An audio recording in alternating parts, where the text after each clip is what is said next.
Have you ever thought about what's really going on behind the scenes at airports? Yeah, me too. So I decided to dig deep and find out what most passengers don't even think about. And what I found is downright mind-blowing. It's not just overpriced coffee and moving walkways. Airports are full of hidden psychological tricks that help control passengers, and airlines desperately want to hide these. But I am about to show you all in this video. Every passenger deserves to know what happens behind their backs. Make sure to stay till the end, because the last trick is the craziest of all. You would never expect this. You get to the gate, it's packed, overhead bins are full, and somehow, you don't have a seat. Welcome to Overbooking, the airline hustle they never really talk about. Airlines sell more tickets than there are seats on the plane. Why? Because they know some people won't show up. They've got data, algorithms, years of trends backing them up. But when everyone shows up, that's when passengers get bumped. And suddenly, your confirmed seat becomes, "We're so sorry, sir. It's legal, it's calculated, and it's all about squeezing every last dollar out of every flight." Nobody wants to talk about it, but yes, people sometimes pass away mid-flight. So what happens if it does? Do they announce it? Nope. Airlines use secret code words to keep things calm. Phrases like Jim Wilson or Operation Sunrise might sound harmless to us, but to the crew, they signal a very serious situation. It's all about avoiding panic and handling things discreetly. So if you ever hear something that sounds oddly formal over the intercom, you might be hearing a quiet emergency in progress. Ever notice how you suddenly slow down in the security line? No, it's not just your heavy carry-on. It's the carpet. Airports use something called cognitive friction. They switch the flooring from tile to soft carpet on purpose. Why? Because the change messes with your brain just enough to make you walk slower and calmer. It's subtle. But slower passengers are easier to control, screen, and move through checkpoints. It's not about comfort, it's behavioral design. So next time you shuffle across that plush hallway, remember, you're not just walking, you're being managed. Picture this. You're late for your flight, your phone's dying, and you finally spot a free seat near security with a charging port. Perfect, right? Wrong. You just sat in a surveillance hotspot. Some airport seating areas are strategically placed to watch you. We're talking hidden cameras, built-in microphones, all silently collecting data while you scroll through Facebook.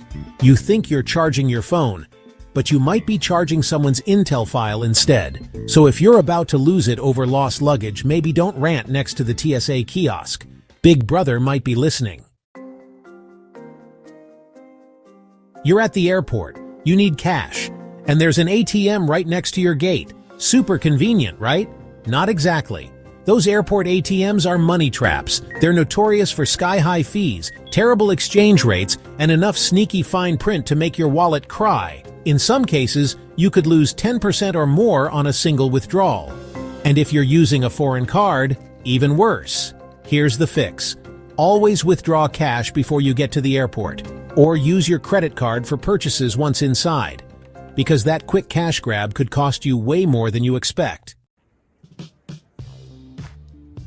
You check your bag, wave it goodbye, and assume it's just going on a ride to the plane. But before it joins the pile of suitcases, your luggage goes on a solo high-tech mission. It passes through an explosive detection system with scanners powerful enough to make Superman blush. These machines inspect everything, not just what's visible, but what's inside your items too. And it happens fast. Advanced imaging, chemical sniffers, shape analysis, you name it. All before your bag even sees the conveyor belt. Don't worry, it's not judging your souvenir choices. It's just making sure your socks aren't hiding something dangerous. Ever land in here, ladies and gentlemen? We've arrived early? Feels like a win, right? Well, not exactly. You've just been played by one of the oldest airline tricks in the book-padded flight times. Airlines often add extra minutes or even hours to their schedules. That way, even if your flight's running late, it still looks like it arrived on time. Or early. It's all about on-time performance stats. They look good, you feel good, and nobody complains. So next time you celebrate that early landing, just remember, you probably weren't early. They just told you that so you wouldn't notice the wait. You're hungry, your flight's delayed, and the only thing in sight? A sad sandwich for $14. Welcome to the world of airport markups. Everything, from bottled water to magazines to M&Ms, is priced like it's made of gold. Even those cheesy souvenir shirts cost more than a week of groceries. Why? Because you're trapped. Once you're past security, your options vanish. They know you're tired, hungry, and desperate, and they charge accordingly. So next time you're tempted by a $6 granola bar, remember you're not just paying for food. You're paying for the privilege of being stuck in an airport. Pack a snack. Your wallet will thank you. Think you're just another anonymous traveler in the crowd? Think again. Airport staff often get advance notice about certain passengers. VIPs, frequent flyers, and yes, people who've caused problems before. So if you once lost your cool at baggage claim, don't be shocked if you get a few extra glances next time. Flight attendants and gate agents aren't just there to smile. They're watching, assessing, and taking mental notes. It's not personal, it's protocol. But still, maybe save the meltdown for after the flight. You just cleared security. You're hot, tired, and your water bottle's empty. You spot a fountain and think, free hydration. Hold up, that fountain could be nastier than a gas station bathroom. Studies show many airport water fountains go weeks without a proper cleaning. We're talking mold, bacteria, biofilm, the works. And hundreds of travelers touch that button every single day. So if you're thirsty, buy the overpriced water. Yes, it's a ripoff, but at least it's not trying to infect you. Your immune system will thank you when you land. You settle into your seat. The tray table looks wiped. The seatbelt clicks. All seems clean, right? Not even close.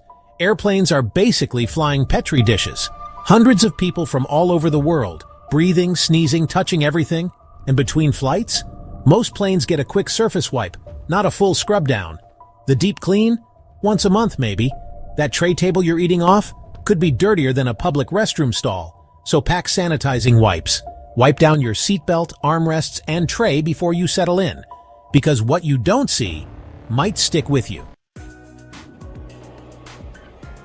Ever wonder what happens to bags that never get claimed? They don't just sit in a dusty back room forever. Eventually, those lonely suitcases go to auction. Yes, really, airport auctions are a thing. After a certain amount of time, unclaimed luggage is sold off to the highest bidder. No one opens them first. No one checks what's inside. It's like a giant game of mystery box. You could end up with designer clothes, old flip-flops, or a taxidermy iguana. You never know.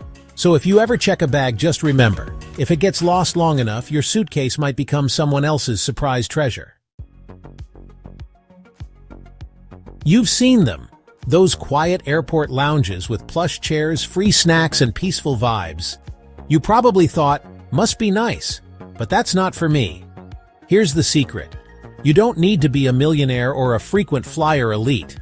Many lounges offer day passes for a small fee, and some credit cards, even ones with no annual fee, include free access. You just have to know where to look. Instead of sitting by a noisy gate with a $5 coffee and nowhere to charge your phone, you could be sipping free cappuccino in a reclining chair.